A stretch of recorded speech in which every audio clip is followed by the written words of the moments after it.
Mother's Day can be complicated, right? Some of us are here ready to celebrate, and some of us here are carrying a different sense of pressure or weight or burden. And not all of us are experiencing this day the same way, even though all of us have a mom. I don't want to take away from the way others are experiencing the day, but I still want to experience the day that I am experiencing. And we all are feeling that ourselves, to be authentic to how we are walking through this day. Because some of us are excited, and some of us are weary from pouring out all week long. Some of the moms are so happy and can't wait to be showered with love today. And there's some who are listening who feel invisible, who feel like what they do doesn't matter. But what if I told you that the way you show up, the love that you give, the sacrifices that you make for your friends and for your family, all of that can be a part of your worship, because everything about you is seen by Jesus. He sees you. He sees what you do for others, and he calls it beautiful. And I truly hope to encourage you today, everyone listening today, because too many of us, not just the women in the room, too many of us compartmentalize our lives, and we carry these burdens and expectations and stresses from all the different aspects of our lives, and we usually leave ourselves and our relationship with Jesus to the end. But Jesus sees your heart, and he sees your loving acts of kindness. And when we let our lives become an act of worship, we'll find out that worship is never a waste. And so, as we'll see in our Jesus story today, even when others might not notice what you do, even when others might not get you or understand your heart, Jesus sees you. Jesus gets you. So turn with me to Mark chapter 14. If you're using the Black Seatback Bible, it can be found on page 39 of the New Testament. So you'll flip through the first couple hundred pages in that Bible, past page 600, right around page 700 is where the New Testament starts. Then you get to page 39, and you get to Mark chapter 14. And as you turn there, we've spent the last couple weeks learning about the foundational habits about how to study the Bible. And so we know that once we have a translation that we understand, we want to ensure that we can understand the context of what comes around what we're reading so that we can better understand what we're about to read and then also apply it to our lives. So the context of what we're about to read finds Jesus and his disciples in a town called Bethany. It's just 2 miles outside of Jerusalem, and this story takes place in the week leading up to that Passover feast where Jesus is betrayed, arrested, crucified, and dies. And our little story that we're about to read takes place right in the middle of a setting of opposition, misunderstanding, Jesus' impending suffering, because Chapter 14 begins with the chief priests and the scribes, these Jewish religious leaders. They're plotting to kill Jesus. And then after the story we're about to read, one of Jesus's closest followers, Judas, he goes to that group and he agrees to betray Jesus into their hands so that they can arrest him. And this is even though Jesus had performed these incredible miracles to prove that he's sent by God, even though he had taught and helped thousands and thousands of people about what it means to live with God as your king, even though he's cared for people and he's helped people that others would ignore, these leaders are threatened by him. And they're worried that the way that he's acting is going to cause more trouble with the Roman occupation. And so if you have ever felt misunderstood or unseen or underappreciated, I think you're going to get a lot out of this passage. And so let's read together from Mark chapter 14. We're going to start in verse 3. While he, this is Jesus, was at Bethany in the house of Simon the leper, he sat at the table, and a woman came with an alabaster jar of very costly ointment of nard, and she broke open the jar and poured the ointment on his head. But some were there who said to one another in anger, "Why was the ointment wasted in this way? For this ointment could have been sold for more than 300 denarii and the money given to the poor." And they scolded her. But Jesus said, "Let her alone. Why do you trouble her? She has performed a good service for me. For you always have the poor with you, and you can show kindness to them whenever you wish, but you will not always have me. She has done what she could. She has anointed my body beforehand for its burial. Truly, I tell you, wherever the good news is proclaimed in the whole world, what she has done will be told in remembrance of her. This is the word of the Lord. Thanks be to God.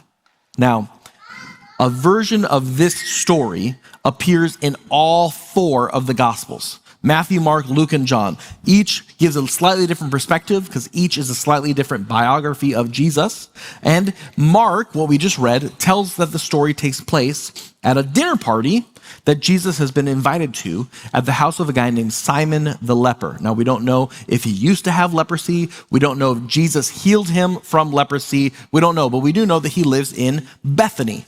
And it's right outside Jerusalem, like I said. Now, John reminds us that Bethany is the town that Lazarus, Mary, and Martha live. And John is actually the one that says Mary is the woman that broke open the jar. But Mark, what we just read, he doesn't name her. Now, some scholars disagree on this, but some think that it's because of the different times that Mark and John were written, why they give different details. Mark was written much earlier, only about 30 years after Jesus was died and then resurrected. And so some people think maybe Mark is trying to protect the identities of the people in the story because Lazarus is the guy that Jesus raised from the dead. That actually triggered the Jewish leaders getting extra angry and wanting to take action to deal with Jesus because of what happened with Lazarus. And so maybe Mark is going, I don't want to bring these identities into the story and get them in extra trouble with people who are against the way of Jesus. Whereas maybe John could be more free with the identities because he wrote 60 years after Jesus had died and been resurrected. So maybe he can be more free with the identities. Maybe it's because the people who are out to get them all are gone, or maybe the people in the story have passed away. We don't know. But what we do know is that this definitely happens in Bethany. And it definitely happens where Jesus is in this room and a woman just shows up, and it seems like this is an unscripted moment, maybe even an unplanned moment. Because this woman is there, and one gospel writer says that she's weeping and she's overwhelmed, but she breaks open a jar of this expensive perfume. Now, we're told that it's nard, and you can actually find out that nard is a special extract that is imported from India, so super far away from where they are in Israel. Expensive. And it's in this alabaster jar, which is a fancy ornamental stone jar, so also expensive. And we're told that the value of this perfume is 300 denarii. Now, historians will tell us that an average daily wage was a single denarii, or denarius. That's one day's wage. So 300 denarii is about a year's salary. So maybe you work 6 days a week, 50 weeks, there's 300. It's about a year's salary. So now in your head, you've got an idea of what a year's salary is for this jar of perfume.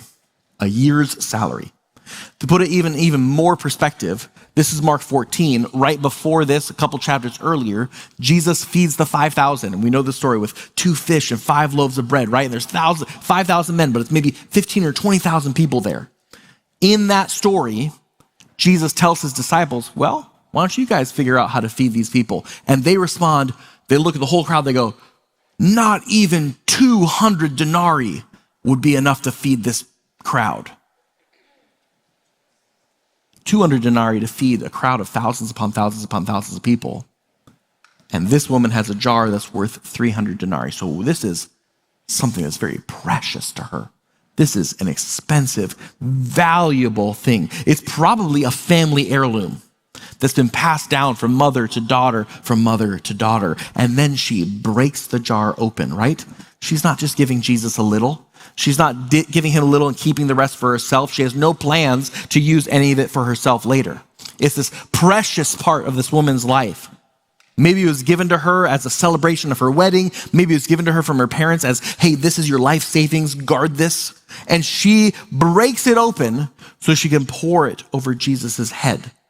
Now, we're going to get to the significance of the fact that she pours over Jesus' head in just a second, but we need to sit with the fact that this woman gave Jesus something that was precious to her, valuable to her, and the completeness of the sacrifice, right? It's broken open. There's no putting it back together. There's no closing the lid. The completeness of that sacrifice is something that I think is worth noting. Because I want to ask, when was the last time that you saw someone care for someone else in such a completely sacrificial way? You've probably seen it more times than you realize, sacrificial love. And you've probably seen it, and it was a mom, right? Because moms have sacrificial love all the time, where they show no concern for themselves, but all the concerning care for the other. Now, moms aren't perfect, and there's no mom that loves perfectly, but we see sacrificial love like this every time a mom is up at midnight taking care of their family. We see sacrificial love like this whenever a mom makes sure that everyone else's plate is full before they serve themselves any food. We see sacrificial love like this when a mom sits in a car for 2 hours during practice just so their kid knows that they're there. We see sacrificial love like this when a mom spends all day planning a birthday party and they're never going to be in a single photo from the entire day. We see sacrificial love like this every time a mom allows her body to be stretched, her schedule to be interrupted, her dreams to be rerouted, just so that someone else can thrive. Sacrificial love is a beautiful thing to witness. But it's not always understood, is it? It's not always received well. And we see it in our story, verse 4. Some of those watching, most likely the disciples, they didn't think that was the right thing to do. Why did she open it? Why did she use it? Why did she use it all on Jesus? It could have been sold and the money could have been used to support the poor. It could have been used better. We could have figured out a better way to use that. She broke the jar. She used up all the perfume. There's none left that could be used for something else. And then the word that is the heaviest gets flung out and it cuts through the room like a cold wind and you just hear it hang there. Such a waste. What a waste. I wonder if you've ever been completely misunderstood and judged. I wonder if you've ever done your best to do something for someone else and you were just completely misunderstood. And it doesn't matter if you're a man or a woman or you're young or you're old, all of us have been misunderstood. We all know what it feels like to be judged incorrectly. And maybe it's because we couldn't explain ourselves well, we're not able to articulate what we meant, or maybe because we did something, but then it didn't turn out the way we intended it. And I'm sorry. But we all know what it feels like when we give. And the other people, all they see, they judge. They don't see the reasons why. They don't see the heart behind it. They don't see what we're carrying inside. All they see is something that they think is a waste. But Jesus sees. He sees the woman, not just the act that she does, not just the way that she's existing in the room. He sees her, all of her, and he leaps in and defends her. This is verse 6. He says, "Leave her alone. Why are you getting on her case? She did something for me. She did a good service for me." You could also translate that word good. She did something beautiful for me. Jesus leaps in because he sees beyond just the outward signs. He sees her heart. He sees the role that she's playing as a prophetic one for his journey. Remember I said that we're going to get to why it was so important that she anointed him with that oil? And I know he said we're going to get there, but there's something really cool. I didn't notice it the first time, but before we get there, I've got to just camp out on this waste thing one more second, because maybe you read that part and maybe you related with the woman because you've been misunderstood before. Most of us have been judged before. We know what that feels like, but I think all of us can relate with the fact that the others who were in the room were the ones doing the judging.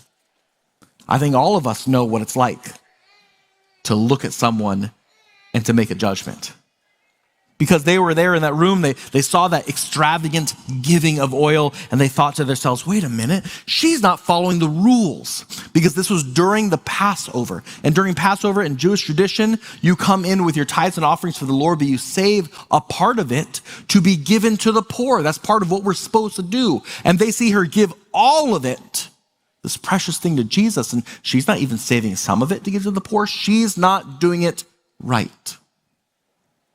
They're so focused on the traditions of their festivals, the forms of worship, that they just jumped to judgment.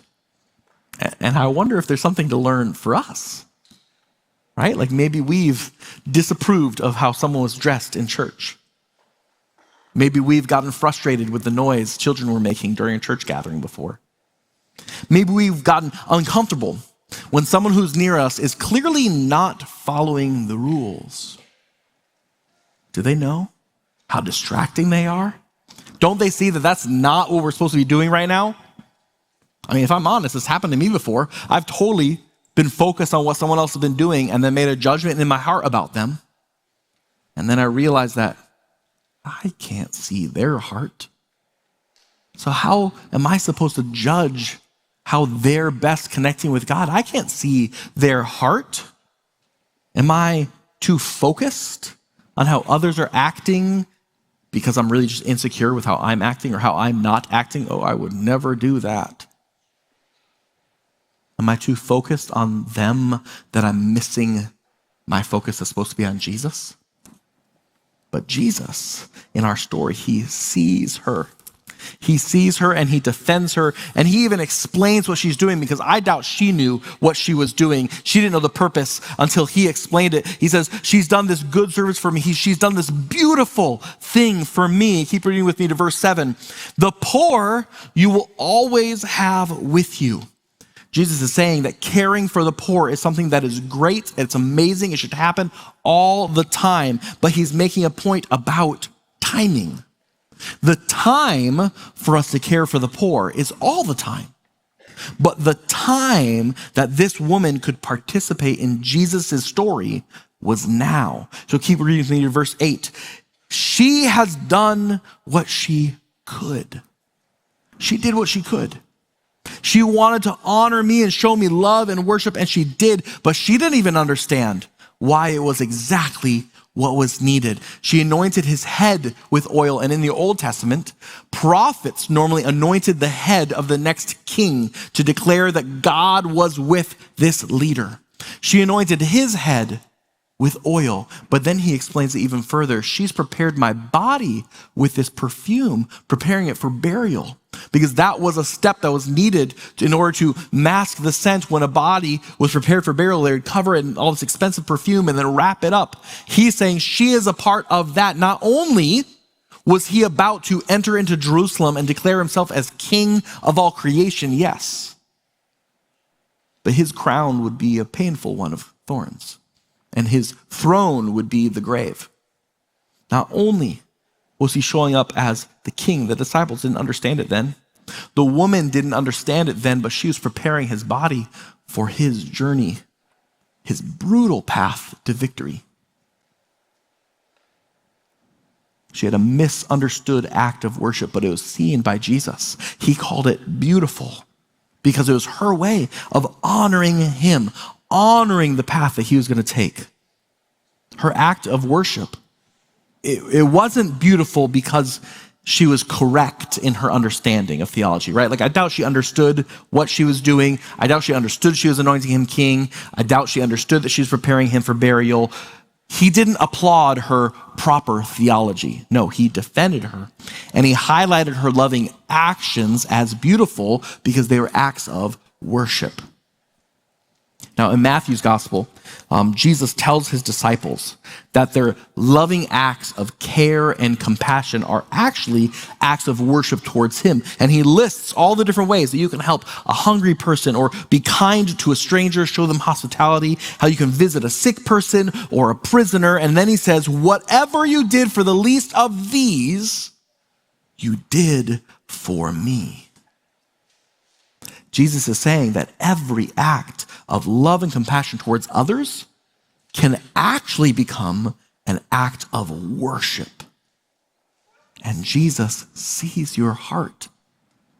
So every time you get up at 2 a.m. with a sick kid, every time you speak encouragement into someone else's life, every time you forgive your spouse again, every time that you volunteer when you're already pretty stretched, every time that you give when no one else sees, Jesus sees.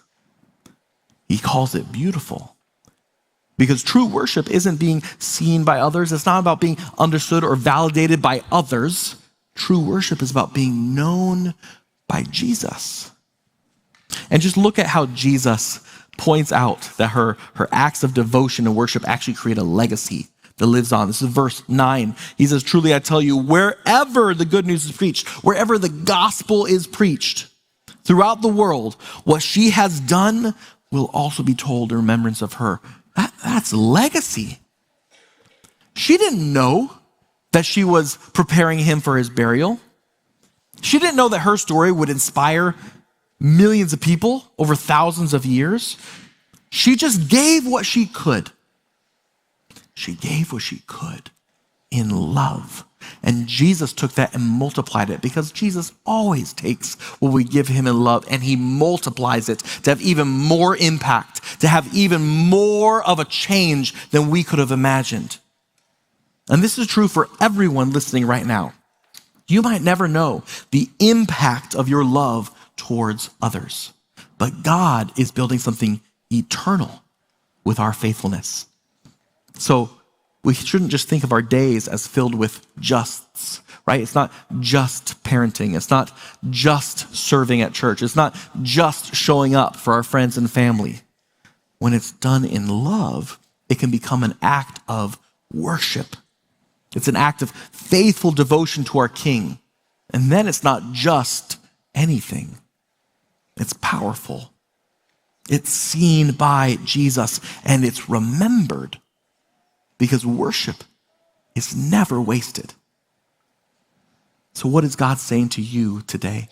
What is he inviting you to do as an act of obedience to follow him in your walk this week? If it's okay with you, I'd love to give you a suggestion. I'd love to suggest that the way that we respond to God this week is to live as if what we do matters to Jesus. Because it does. This week, what if we showed love as if the way that we care for others matters to Jesus? Because it does, and it makes an impact. Jesus doesn't think that the only ways to worship him is if you have like an hour of uninterrupted Bible study in the morning. That is wonderful. That's not the only way to worship God. The only way to worship God isn't just serving at church or singing at church. Those are wonderful ways to worship, but those aren't the only ways to worship God, because he's inviting us to reframe our everyday acts of love, like parenting or caregiving or praying or speaking words of encouragement. Those can be reframed as worship, because when it's done out of love for Jesus, even our ordinary acts of love can become eternal. And so that hard season that you're going through right now, you can offer it and pour it out as an offering before Jesus. The underlying prayer that you just have going through your day, that you think, well, I don't have time to sit and pray, but all day long I'm kind of talking to God. That is a lifeline to Jesus and the work that he wants to do through you. That woman that you know that feels unseen, speaking words of life and encouragement to her can be an act of worship, because Jesus sees her and Jesus sees you. He sees that deep love and effort that you pour out, and he calls it beautiful. It's never a waste. Our King Jesus has conquered the grave and won abundant eternal life for us. And so we get to join our acts of love with his incredible, abundant, ultimate act of love, giving worship to God and joining him in restoring the people and the world and the communities around us. Because of Jesus, you have value. And so we get to rise up. We get to have our lives be an act of worship. Isn't that good news? Amen.